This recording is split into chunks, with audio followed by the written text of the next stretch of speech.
Good morning, good afternoon, and good evening. Welcome to today's Distinguished Speaker Series event. I'm Julie Morton. I head up the Executive MBA program at Chicago Booth.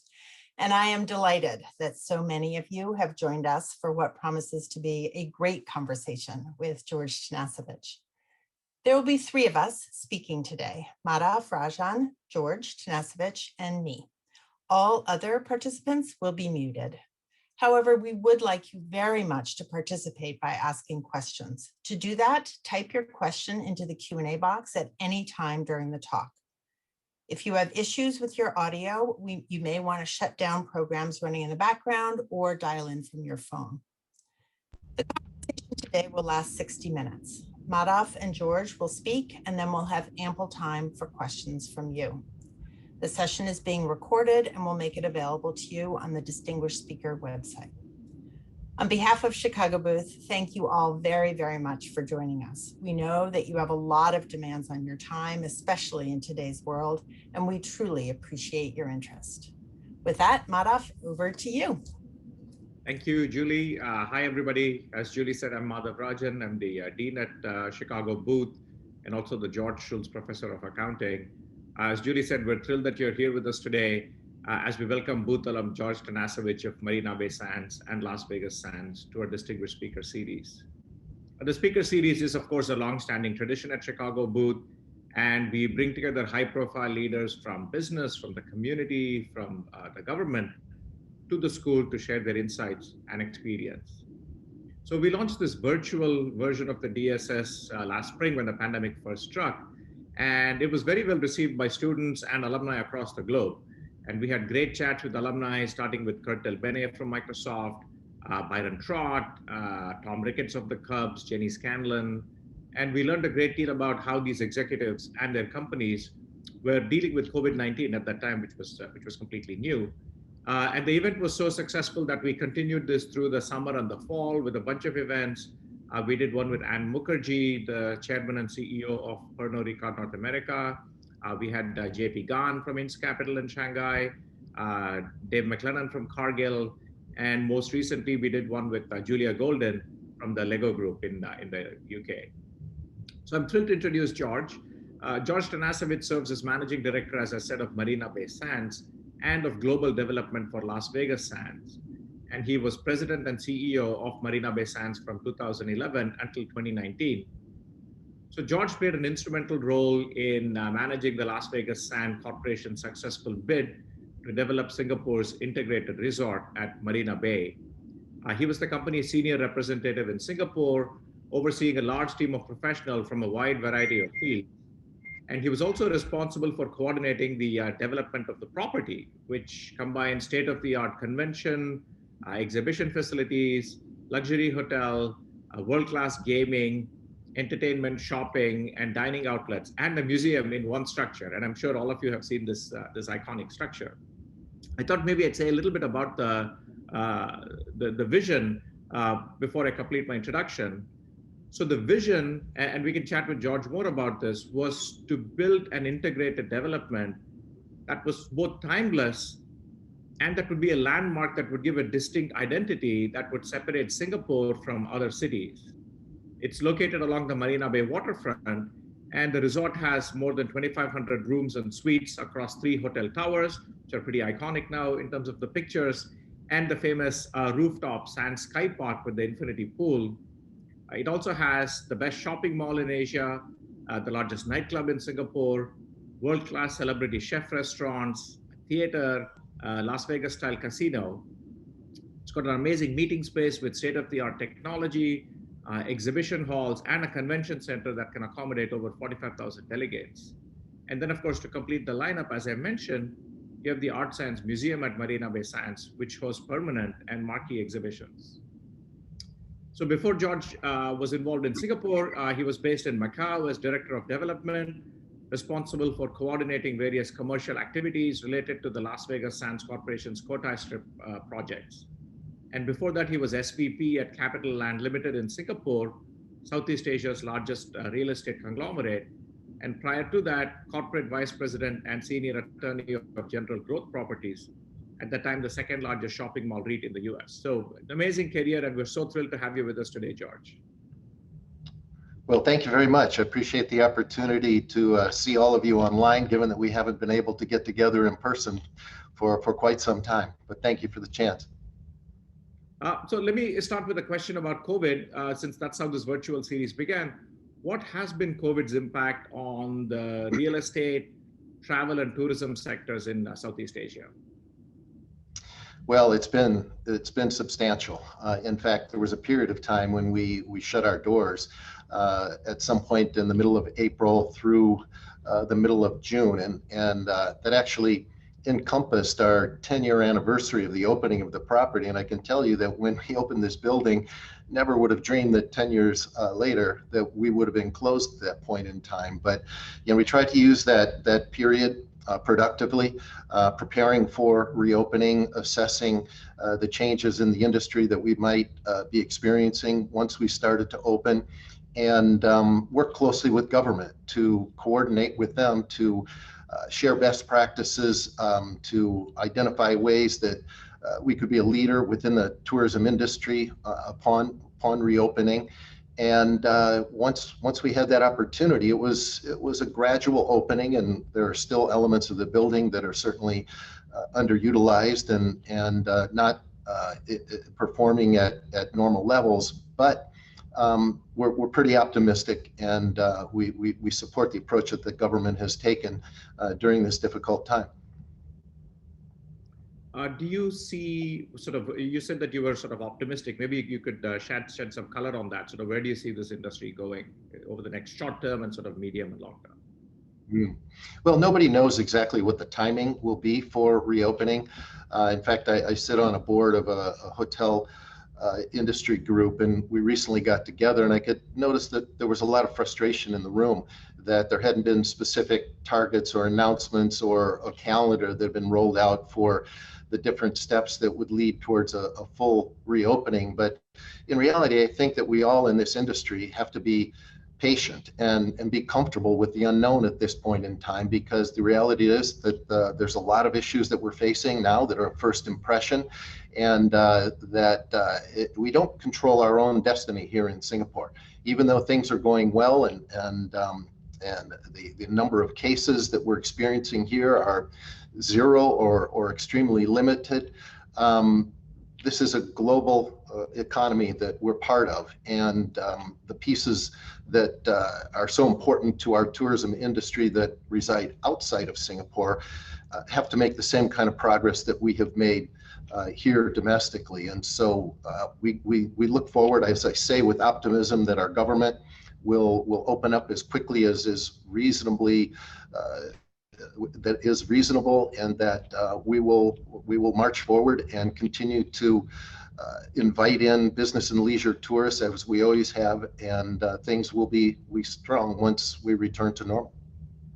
So right now in Singapore, the only people who are there are sort of local Singapore residents, correct? You're not allowing tourists in. Well, people have limited opportunities to come in, but then they're subject to the 14-day quarantine. And certainly that's not the focus of our business right now. We're really looking at the domestic audience at this point in time, and working closely with government on various initiatives that will support our industry, that will support domestic tourism. The Singapore Tourism Board has been a leader in that area. They've established a task force for all of the major stakeholders in the tourism industry to come together and plan for the future and share experiences and get ready for that point at which the borders will open. And so as a result of that, I think that good progress is being made, subject to those limitations. So typically, what proportion of your business, if you will, just broadly, would be sort of people from outside Singapore coming in versus domestic tourism before the pandemic started? Well, for instance, in our hotel, which is the easiest place to measure that because people check in with passports, we're 80+% from international tourism. And what we've been fortunate in the current environment, because the government has done a good job to promote this concept of staycations. meaning that people, leave their homes and stay in a hotel and enjoy themselves. And our property is ideal for that because we have so much within Marina Bay Sands for people to experience. There's other hotels that are more challenged because they don't have those kind of attractions and amenities to support a meaningful staycation. And those are some of the hotels that are being used for quarantine purposes and other things. So government is doing a good job of trying to manage under very difficult circumstances. Have you made any changes to the integrated resorts itself, George, because of COVID, or do you feel like you're just going to want to ride this out and the resorts are fine as they are as the world opens up? Well, certainly operational practices have changed. I mentioned earlier during this period when we were closed down for over 2 months that we used that as an opportunity to establish roughly 40 task forces that would study different elements of our business and prepare plans and programs for us to implement, as we're going through the reopening phase and once things are permanently opened. And so, this is simple things such as managing the flow of traffic within the building, such as at hotel check-in. We've created a queue management system that is similar to what you might see at a hospital or perhaps different places where lines are formed, and at a bank, for instance, so that people aren't standing side by side in a long line, but instead they have a number and they can look at a screen and see when they need to approach the front desk to check in. And it's a matter of establishing social distancing practices that keep people safe. We've also limited the capacity for virtually all elements of the integrated resort, whether it's our hotel or the restaurants or the shopping mall. We have to keep a close eye on where we stand in relation to the limits that we have in place to make sure that we can manage it properly. And so every day we're looking at new and different ways to manage this situation. And as I say, these are new issues. And so we learn from experience, we coordinate with other operators, we work with government. And as I say, we're trying to establish best practices that keep everybody safe. So there is a notion that when this pandemic sort of ends, there's been a lot of savings. People have sort of have ready demand, if you will, for the kinds of services that you provide. Is that your expectation as well, that there's going to be this sudden upsurge at some point? Well, I hope so, because we're ready for it. And I hope that that's not just in the leisure tourism sector, but also in terms of business travel. As you mentioned at the opening, we have a substantial convention center here that has large exhibition halls. We have over 250 meeting rooms. We have a ballroom that can serve dinner to more than 6,000 people at a given time. And that's a very important element of our business model and sort of how we distinguish ourselves from our peers in our industry. And we've worked to try to re-engage with business travelers in different ways. Certainly we can have a domestic audience, but we've created a hybrid studio within our exhibition facilities that really provides an opportunity for people to participate in an event in person, very limited numbers, roughly 50 people in the initial studio that we've set up, but then it allows for people to link into the event online. And it's really quite effective. It looks like a television studio where the walls can show images or video, and even the floors can as well. And there's holographic technology that can be utilized to make it appear as if multiple speakers on a single panel are sitting together, but when in reality they're located in distinctly different locations. So we're trying to work through this during a period when people can't travel, but give people who organize business events the opportunity to still, get together in a slightly different format and achieve many of the things that they try to do in person in those types of events. You mentioned that this has been a blow across the industry, right, to sort of people across the region. Have you given any thought to maybe expansion, buying up some other units maybe that aren't doing well, using this as an opportunity to sort of increase your footprint? Well, we're always looking for new development opportunities, and that's the responsibility that I undertake in Asia in the global development context.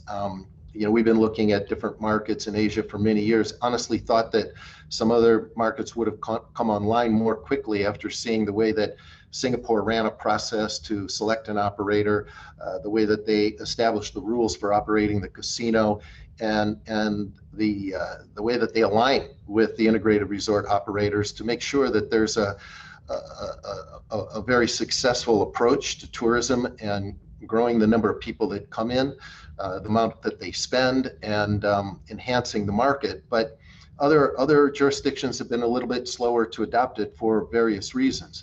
Nevertheless, we keep looking for the opportunity. You may have noticed that in our most recent earnings call, our chairman and CEO, Rob Goldstein, mentioned Thailand as an example in Asia.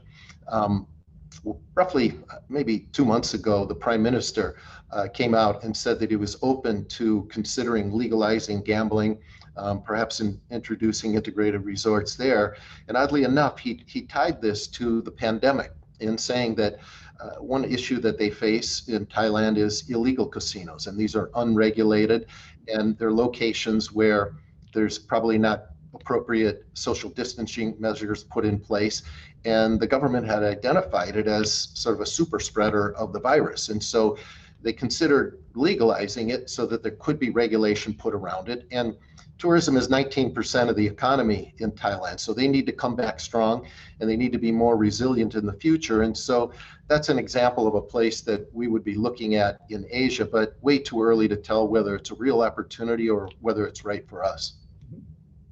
And I know at one point that there was a notion that there was going to be an expansion of the Marina Bay Sands that would increase the rooms and have a new arena.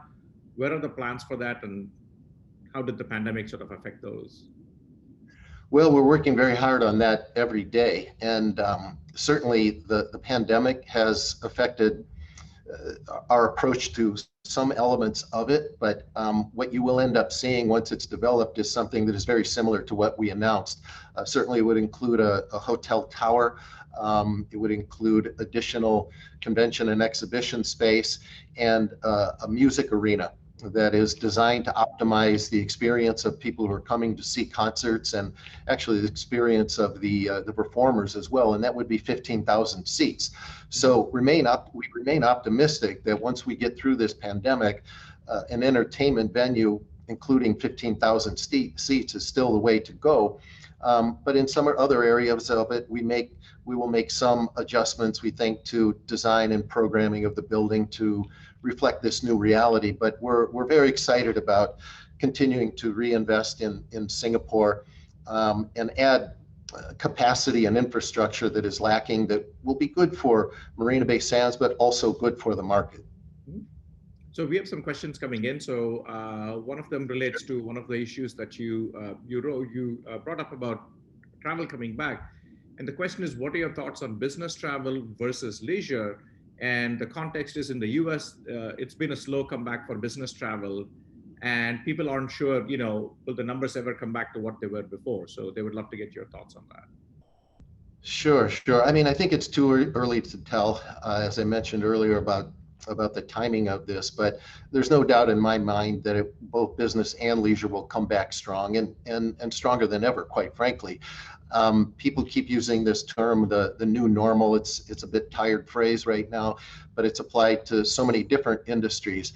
And I think there has been some caution or some concern about tourism, just because there's been a near complete termination of it during this period. But I think when it comes back, you may see some changes, but I think there'll be positive changes, most namely in the context of heightened concerns about hygiene and practices that will lead to greater efficiencies in operations. And I think that'll be good for the industry, good for the market, and not to say that wasn't a priority already, but I think it will be enhanced, and I think it will give people greater confidence to begin travel once that opportunity arises again.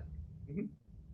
So a couple of questions dealing with issues about staffing and labor. What are new systems or technologies to promote efficient labor management? Because clearly during a downturn, how do you manage the labor costs? How do you deal with sort of staffing issues? That's an issue the audience would love to hear your thoughts on.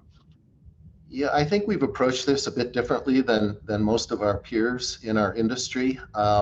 Sheldon Adelson, our former chairman and CEO, who regrettably recently passed away, one of his last acts was to decide that he was not going to lay off any of our employees in large retrenchment exercises.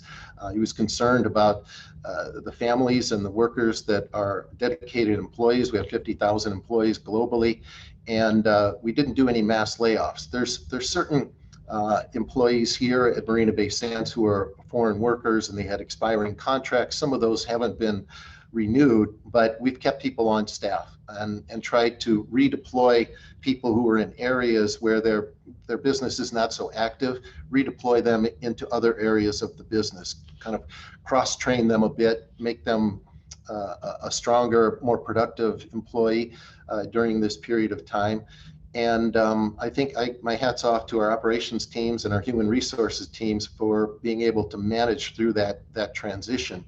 But you know, the technology that we will employ, you're going to see this in all areas of the business. I mentioned how in the meetings and convention business we have the hybrid studio, but you'll see this also in our retail mall, where we have a digital concierge that can simplify the shopping process combined with free delivery domestically here. You're going to see it in our hotel area as well, where we're trying to just manage the flow of people more effectively.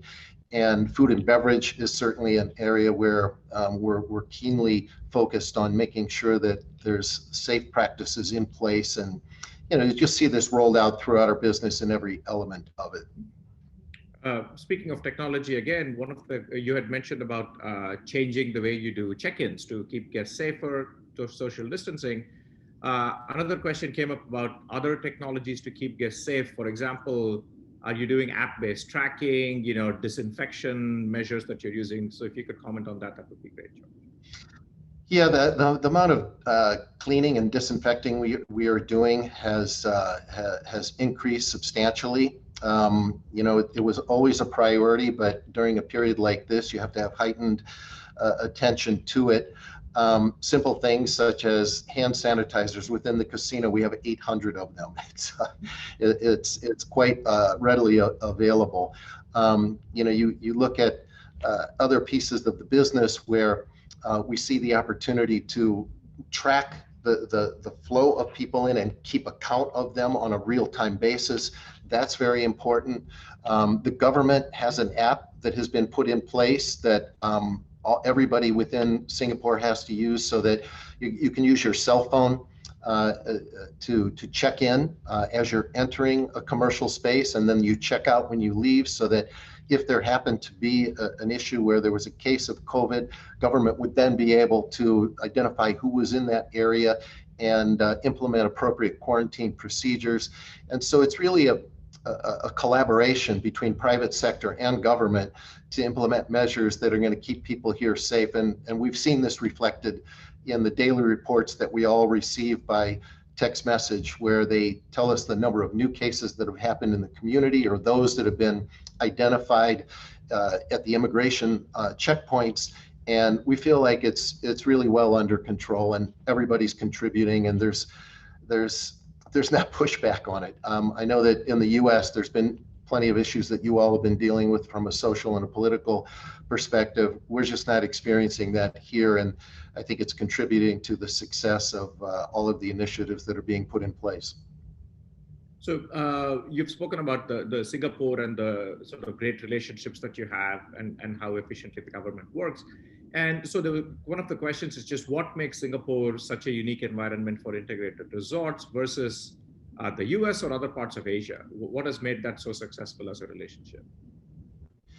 I think that the framework that the government put in place at the very beginning of this process to manage the competitive bid process was one that worked for Singapore, in the sense that it laid out what the tourism related goals were for the integrated resorts. It identified clearly the main elements of the regulatory framework for the casino. It talked about the social safeguards that would be put in place in order to protect people who might be vulnerable to gambling. And but yet it also structured the tax regime in a way that would incentivize maximum investment. And we spent 5.6 billion US dollars way back more than 10 years ago to build this property, which at that time was the most that had ever been invested in a pure hospitality destination. And I think it was a good approach to incentivize the best operators that come in, compete for the opportunity, spend the most money to build the most powerful tourism magnet for both business and leisure, and then have it fair tax rates and reasonable operating requirements. And that's really what led to Las Vegas Sands being so excited about the opportunity and then creating this project that has contributed very effectively to Singapore's tourism goals. Were you at that time aware that this would become such an iconic sort of symbol of Singapore? Was that something by design, or did it just sort of end up becoming that? Well, this RFP process, this competitive bid process that started the whole thing off, it had very clear direction in there about design requirements and limitations. And I'll never forget, one of the lines in there was something to the effect that they did not want any bidders to propose a themed property that represented a geographical location. And as the operator of the Venetian in Las Vegas, I think I know who they were probably speaking to.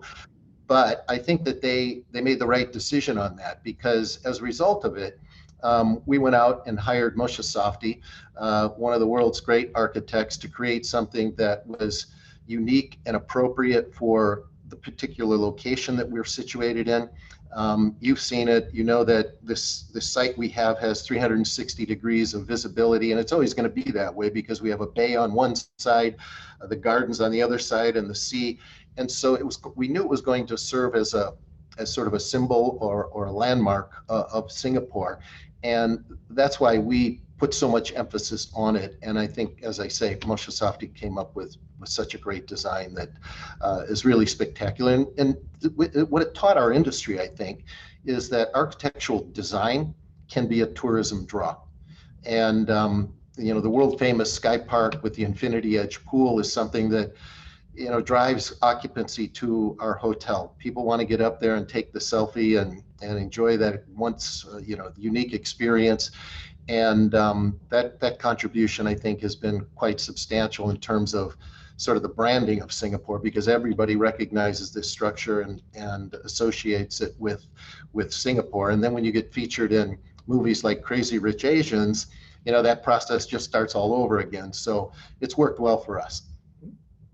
What are some of the sort of challenges that you remember as you were doing the development? I mean, you make it sound very, that it was all smooth, but I presume it wasn't that smooth as you were going through it. Well, I think that a project of this scale, over 9 million square feet, it experienced or involved all of the traditional challenges of large-scale developments, but perhaps something that was unique to this project was the fact that we were going to be building in reclaimed land. And so it was like marine clay and sand that was brought in from outside of Singapore. And we had, aside from a great architect, we had great engineers and construction firms who were contributing to this, and they needed to employ some very challenging techniques in order to secure this soil that we were building in, to make sure that it didn't collapse on itself as we were digging down. And we were under some pretty immense pressure to get this open as quickly as possible, because Singapore wanted it to start contributing to the economy and the tourism industry. And then, of course, our chairman is a guy who does big things faster than anybody else, and so he wanted to get it open. And it was a matter of building up into the sky as we were building down into the ground as well. And so that was a major challenge. But as I say, we had great resources, and they figured out how to get it done.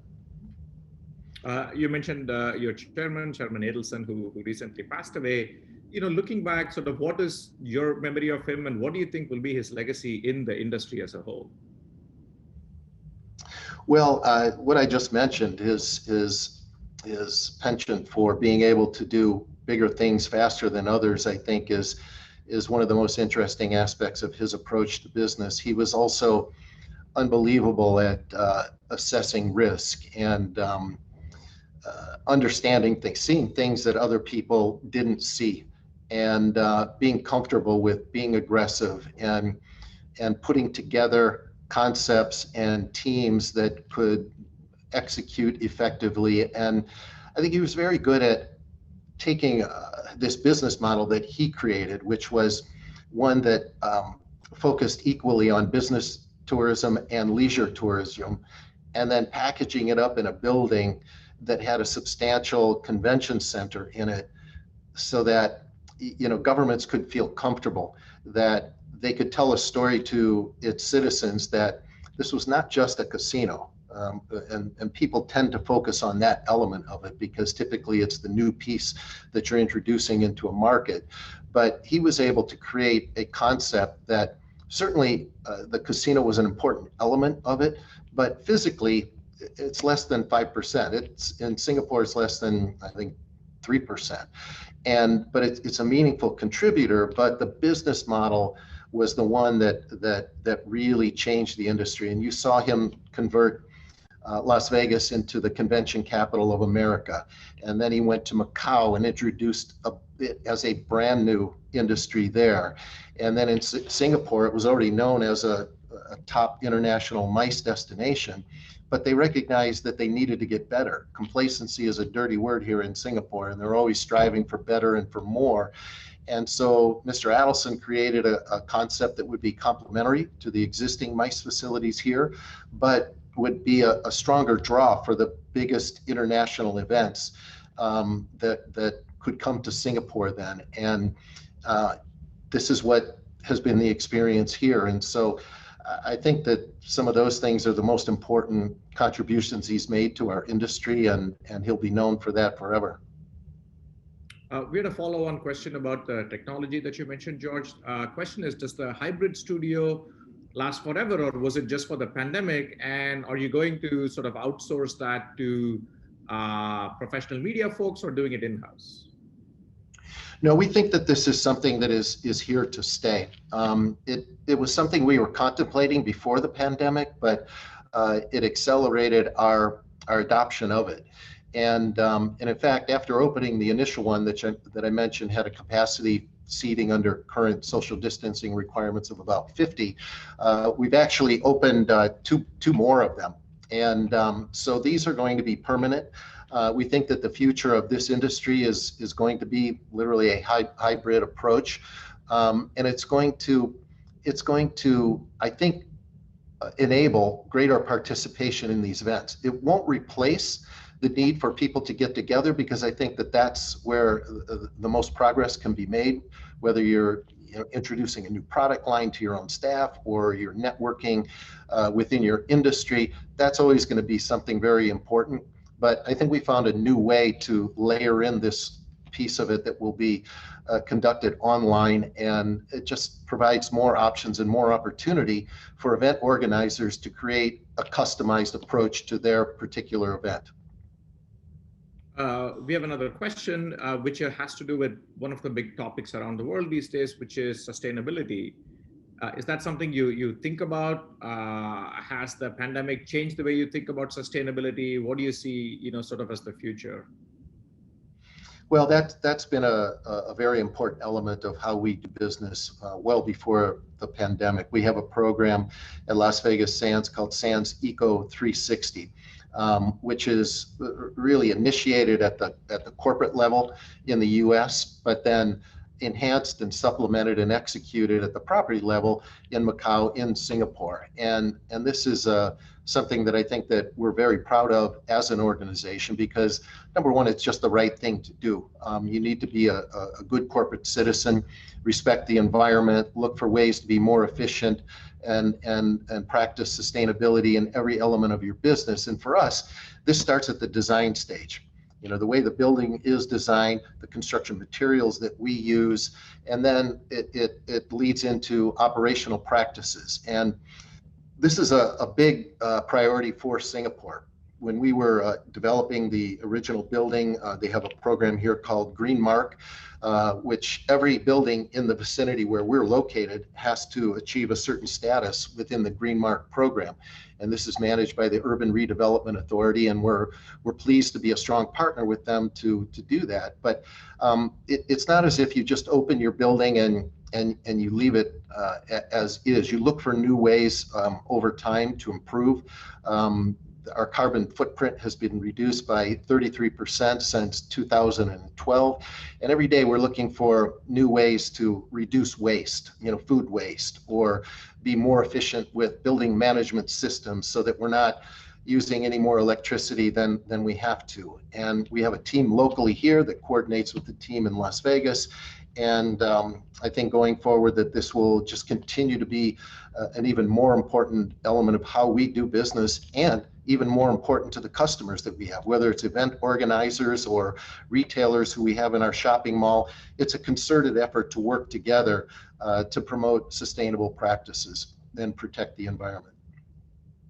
To the broader theme, George, do you see eco-tourism, as they call it, is that like a sort of a growing niche? You know, where do you see that going over the next 10, 20 years? I think it is. I think that globally, the world is developing a conscience that is very focused on this. And, you know, I mentioned the MICE business, certain business events that we have, we won't be considered unless we have a certain level of sustainable business practices, or that we can serve them certain types of meals, or prove to them that our procurement practices are responsible. And so we have a business incentive aside from a moral obligation to be very focused on this. And I think that that's not going to change. It's only going to intensify. And so, you know, it's just the right way for us to approach things. We have a question about your personal journey. When you transitioned from your work in real estate at Capital Land to the Sands, what was that like, the transition, and sort of what was the learning curve at that point? Well, there's throughout most of my career, there's sort of been this this real estate related theme to it. And, you know, Capital Land is a government linked real estate development company engaged in business in most property types.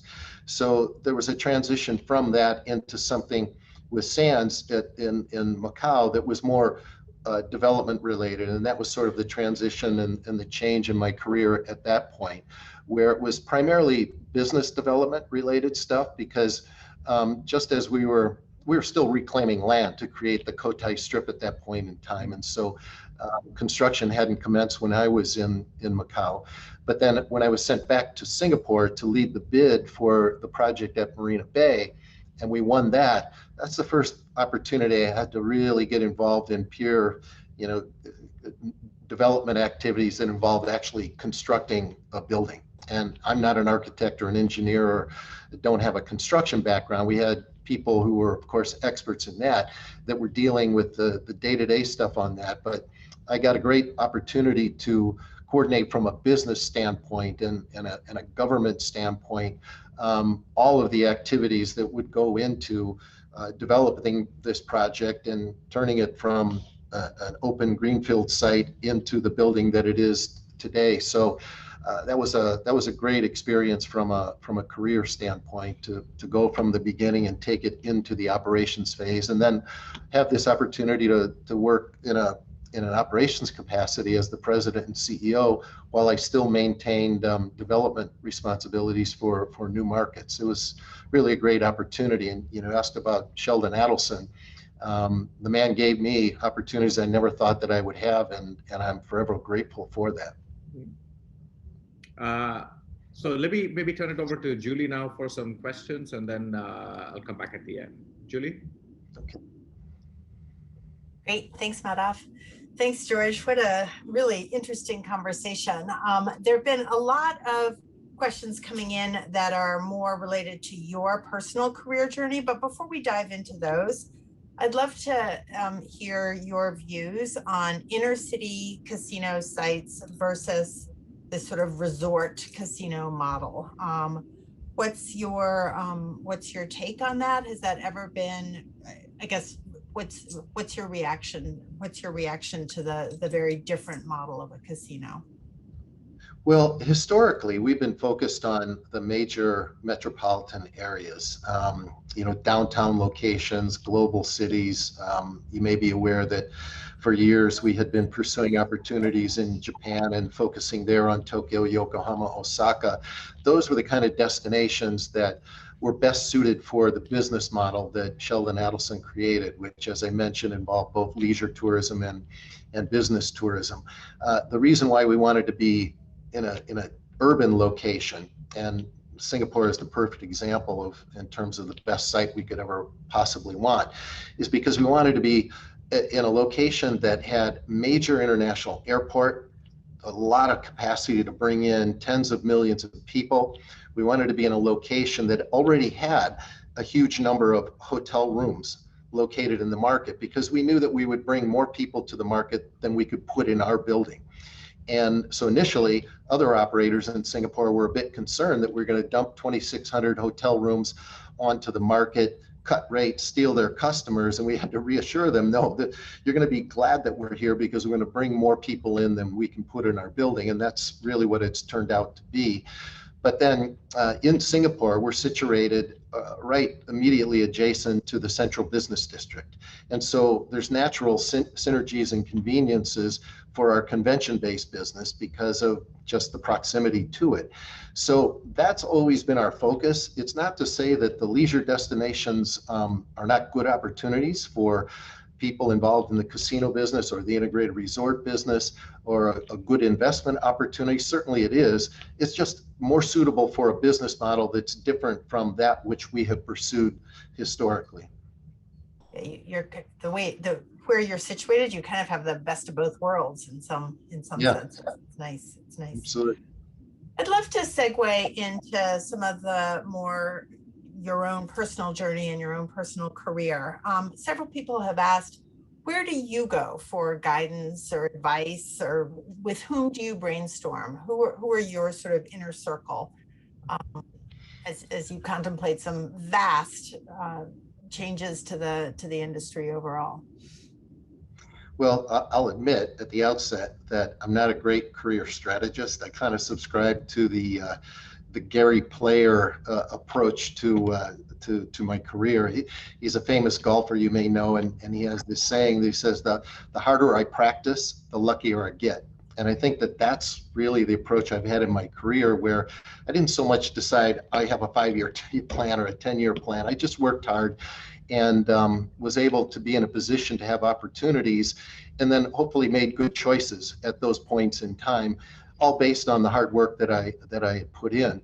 But who do I turn to? This is a perfect question for this forum, because typically in the past, whether it's my career or anything else, I kind of go on gut instinct. I just think about things for a period of time, don't ask others many questions, and then just decide. But when I had this opportunity to move to Singapore, I was really torn, because I was in my late 30s at that point in time and had things pretty well set up in Chicago. I enjoyed working for General Growth. I just bought a new house that we were doing work on, and everything was kind of on track for what I was looking for. Then I get this opportunity to come and work in Singapore for Capital Land, and I've always been intrigued by Asia. I've always loved Asian food. In fact, it went through my mind, if I go to Singapore, I can eat Chinese food every day. That's a big plus for me. And but that was the first time I really started talking to friends about, what do you think I should do? And I was still a student at the GSB at that time. And I asked a guy, and he said, you should go talk to this guy. He's really good at helping people make career decisions. And it turns out it was the legendary Harry Davis. I didn't know who he was at that time. And I wrote him an email and said, hey, I'm not in your class. I understand you're good at helping students make decisions. Could I come by? And he said, yes, and I did. And I sat down with him and I explained to him this opportunity that I was facing. And he said to me, George, you know, you can't always measure or assess everything based on, and then he listed off several acronyms that had to do with, you know, financial returns or how you calculate a business opportunity. He said, sometimes you need to just do what you feel like doing. And I could tell that this is what you want to do. You should just go do it. And he told me about how he worked in Europe for a year and it created a whole new perspective for him, you know, global perspective. And this is at the time before the school's campus in Singapore had opened up. It was still under construction. And he had just recently come back from Singapore and went to his summer home. I think it was in the state of Maine or something. He was sitting out his front porch and old friends were walking by and they were saying to him, so what have you been up to, Harry? And he said, oh, I just got back from Singapore. We're going to open a new campus there. He said that everybody basically said, oh, that's nice, and never asked a follow-up question. And he said, George, if you don't take this job, you're going to be like them. You're not going to understand the importance of, you know, a global economy and international opportunities. And I can tell you already want to go do it. So just go do it. And when I got done with that conversation, I was finished asking questions. I had made up my mind. I called up the company and said, okay, I'm going to come. Never looked back. And it was the best decision of my career. And I owe it to Harry Davis for helping me think that through. I love that story. That's an awesome story. I love the fact that the combination of Harry sort of giving you permission, so to speak, to go do this, plus your love of Chinese food, drove you to this. That's awesome. That's great. Have you kept in touch with Harry? And I guess the broader question is, do you keep in touch with the Booth Network? How has the Booth Network either furthered or supplemented both your personal and professional life? Well, one thing I did do with Harry was that I after my kids, who one was born here, one grew up here, I asked him if I could come by and introduce them to him, so that they could understand why it is that they ended up in Singapore, and thank him for the insights that he shared. And so I had an opportunity to take my kids there and introduce them, and it was really meaningful for me and also meaningful for him. So that was a great experience. I'll be forever grateful. You know, in terms of keeping in touch with the school, I went to Michigan undergrad, and I'm sure there's a lot of people who are a little tired of Michigan fans, whether it's football or basketball. But it's a place that generates a lot of school spirit. And my father went there, my brother went there, nieces and nephew went there. So I have a strong connection to that university.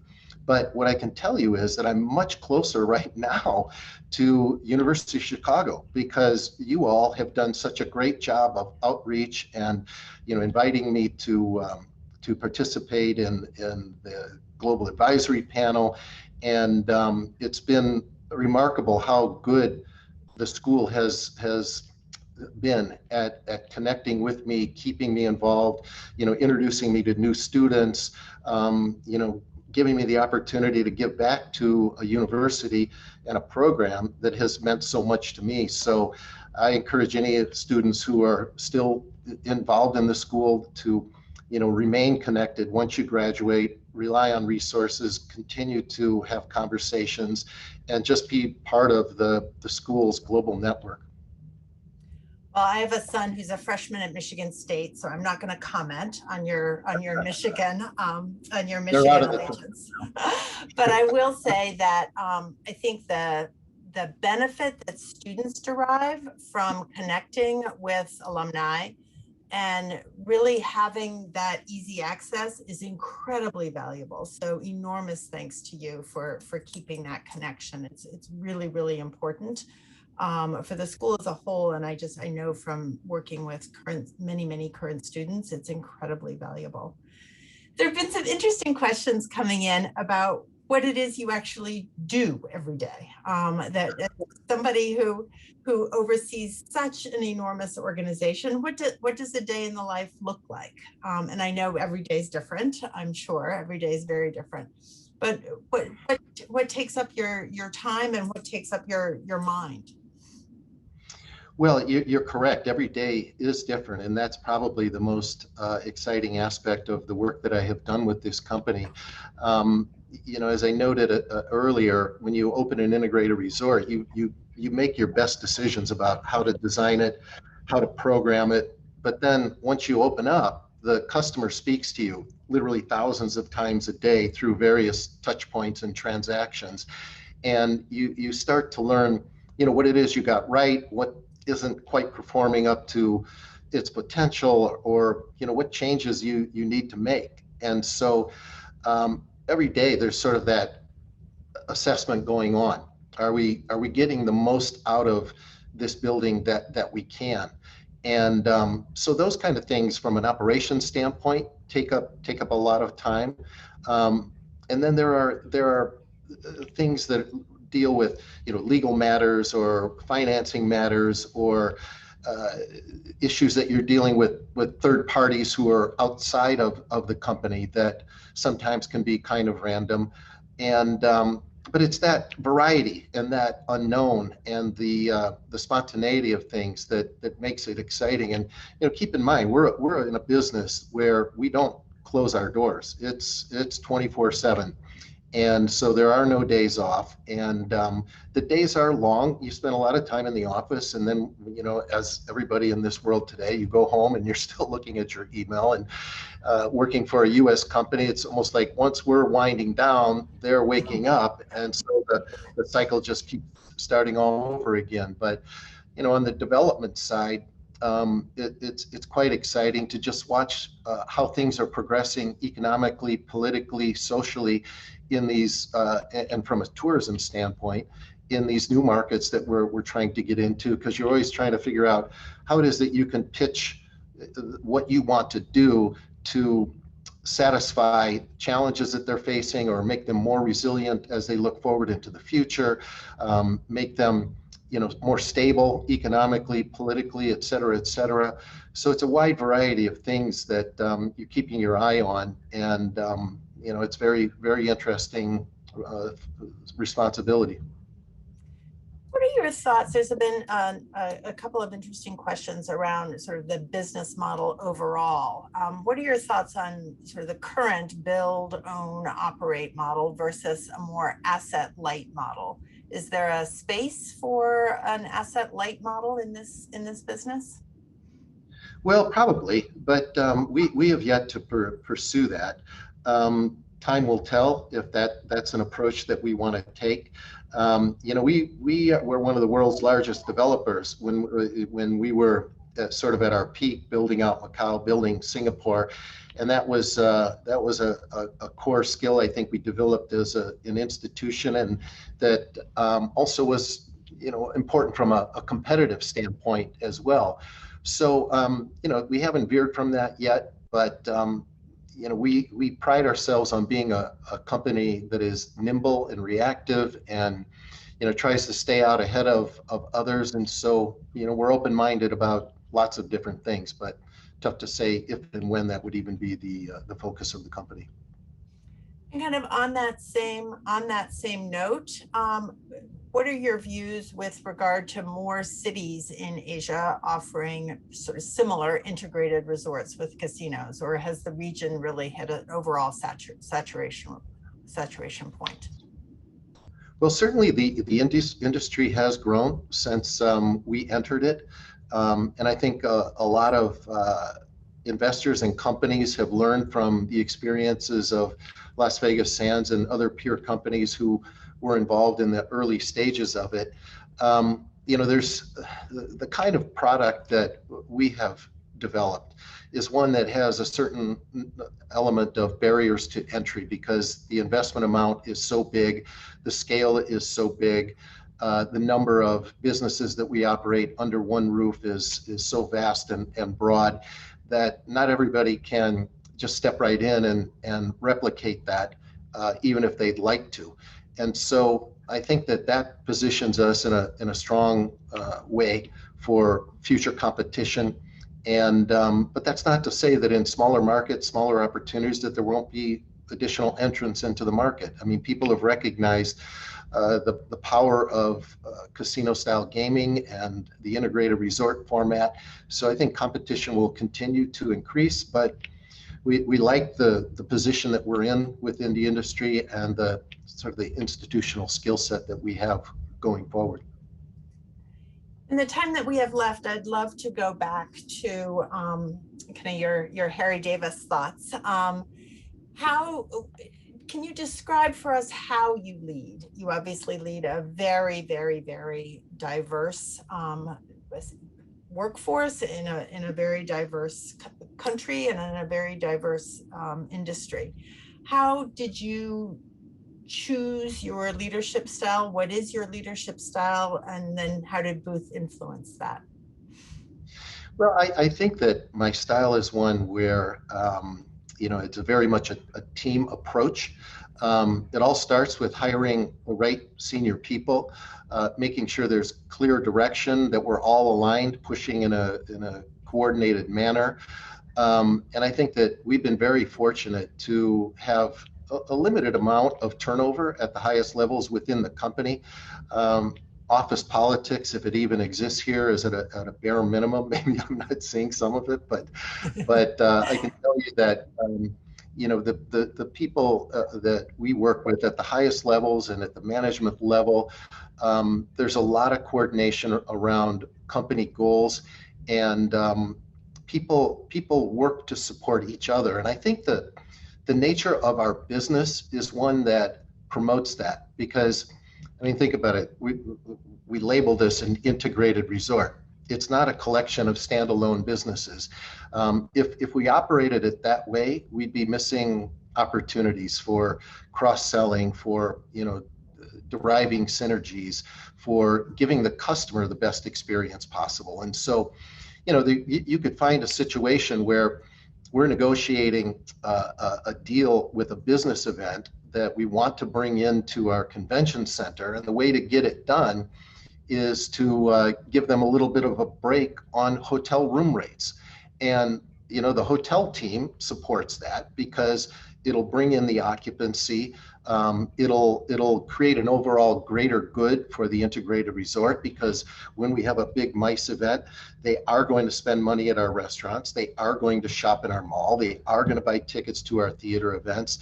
And if we didn't have that kind of coordinated approach and alignment among the business lines, we wouldn't be so successful, and we'd miss opportunities. And so that's why I think in this context, it's so important from a leadership standpoint to make sure that you have a coordinated team, that everybody is working together and kind of has each other's back. And that's the way that we have approached it. Nice. One final, more personal question. You mentioned that you work long hours and that you work global hours. What do you do to stay healthy, to keep your head glued on straight? What do you do that's for you?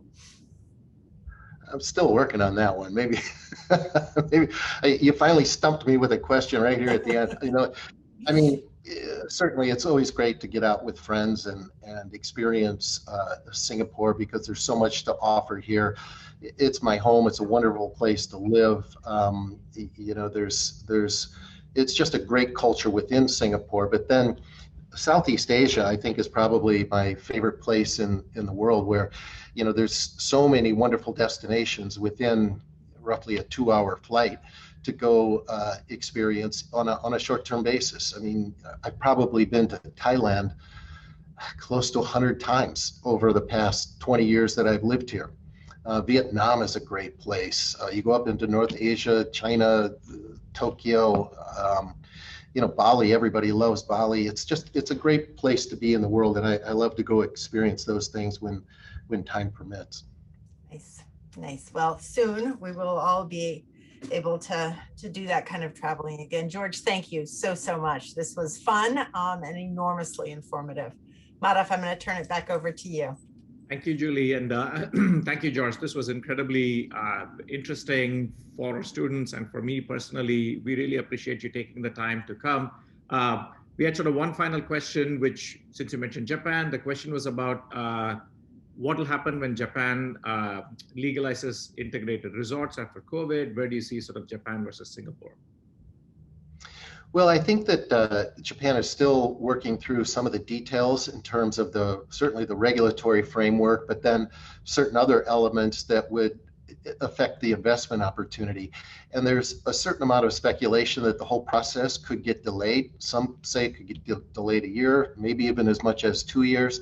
That's all speculation at this point, but perhaps the other element that people are wondering about right now is whether or not Tokyo is going to jump into the mix and pursue an opportunity. And so we'll see if that happens. Japan is a wonderful, wonderful place for tourism in terms of both business and leisure. I think that there's a lot of upside in that market that can be achieved through the introduction of integrated resorts. I'm hoping that they make perhaps some adjustments to the investment parameters because they need to work hard like Singapore did to incentivize the best companies to come in and spend the most on developing their properties. And that's the way they can end up with maximizing the impact. So time will tell. But we've withdrawn for now, but there may be the opportunity if some of the conditions change that we might reconsider it. But I've spent over 10 years traveling there on behalf of our company, and hope that an opportunity would arise there. George, thank you very much, not just for this, but for being such a great supporter and friend of the school and participating in our global leadership group. So we really appreciate you taking the time. Continued success to you in Singapore and everywhere else. Thank you so much.